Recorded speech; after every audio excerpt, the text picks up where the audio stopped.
Hello, friends. We're going to do something a little bit different this time. I was on a finance website, and I saw an article in their editorial section sent in by one of their readers. A real-life person who really thinks these things sent in this letter about how it's unfair that no business will hire him under the very specific criteria he chose. Decide for yourself. I read through it. It's awful. In every way. I had to share it with somebody. I'm picking you, my basement friends. Without waiting anymore, let me read to you. I'm over 45, and I can't get a job in finance paying more than $100,000 a year. I'm 46 years old, and I've worked in both investment research for 3 major investment banks and a couple of independent research firms. I've worked across client services, sales, and marketing. I'm good, but no one wants to hire me. Not on real money. Finance has always been ageist, but it's gotten much worse. I can remember when the bias was in favor of experience. About 30 years ago, they'd only want to hire 45 to 55-year-olds for their expertise. Now they only want to hire 22 to 32-year-olds because they're desperate for millennials who know all about coding and Bitcoin. And because those millennials play hard to get by preferring to work for technology firms, banks want them all the more. Meanwhile, us seasoned Wall Streeters who understand the business and have 10 to 20 years of work left in us are ignored because all we know is 1. How to talk to clients without looking at our smartphones every 10 seconds. That sounds like fake news. 2. How to generate ideas for clients because we have lived through numerous business cycles and scenarios. And 3. How to create relationships with clients via the many relationships we have cultivated over time. Yes, you can always become a consultant. And yes, I've tried that. But consulting gets lonely. Initially, I was hopeful about getting a new full-time job. But both HR departments and executive recruiters have now stopped responding other than the, "We've received your resume," in the beginning of the process. The only area these firms will even talk to you about a full-time job is if you're applying to be a financial planning professional. This is code name for senior asset gatherer, and is less about developing client relationships and more about how many dollars you can get from your extended family tree. Hardly any of these financial planning positions pay over $100,000 a year, and it's essentially like starting all over for us when we were all getting out of college. Are you kidding? I live in a basement. And it's essentially like starting all over for us when we were all getting out of college aeons ago. So don't listen to the banks when they say there's a talent shortage. We're all here waiting on the sidelines. Personally, I will give finance the rest of this year to take advantage of my ability. If nothing happens, I'll move into another industry. Starting over won't be easy, but at least it will be refreshing. What the hell was that? You think you're entitled to over $100,000 because of the industry you work in? You think $100,000 is starting over money. There is clearly a massive separation between the classes. What does he say?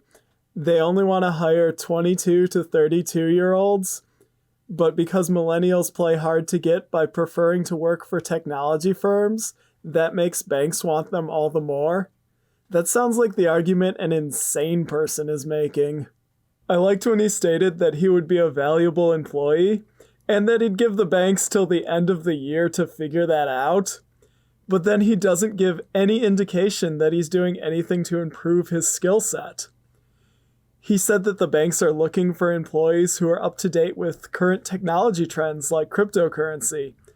So maybe you should invest in educating yourself about those subjects. Let me read you some of the comments from the original article because they're not kind. You're too lazy to learn the skills you need for the jobs you want. If you spend a little time learning new skills, you'd have a job paying well over $100,000 a year quite easily. Also, your attitude sucks. You get zero sympathy from me. Clearly, the people being hired on Wall Street are the cream of the crop. So lose your stereotype of millennials and their constant smartphone use. You're absolutely mad. Maybe it's time to wake up to the fact that you were born into the greatest period of the American economy, and now that growth has slowed, your inflated salary, entitlement, and ego are becoming apparent as the generations who were born without that robust economy have learned to outperform you. Your entitlement is off the charts. How about you learn to improve to compete like the rest of us? 100K? What privileged world you live in. Talking on the phone to build relationships with clients? I am 51 and I don't expect to get paid 100K. You expect 100,000 plus? Who do you think you are? People with doctorates don't get paid that much. I just finished pharmacy school and I'd be lucky to make that much. 7 years of college education and a doctorate? You must be really, really special if you plan to do that well.